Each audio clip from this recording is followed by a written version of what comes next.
আসসালামু আলাইকুম রহমতুল্লাহ।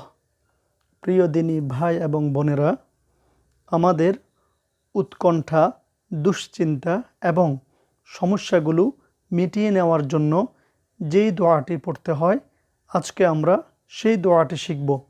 তাহলে চলুন দোয়াটি শেখা যাক। হাসবিয়াল্লাহু লা ইলাহা ইল্লাহু আলাইহি তাওয়াক্কালতু ওয়াহুয়া রব্বুল আরশিল আযীম।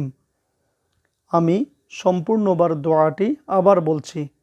হাসবিয়াল্লাহু লা ইলাহা ইল্লাহু আলাইহি তাওয়াক্কালতু ওয়াহুয়া রব্বুল আরশিল আযীম।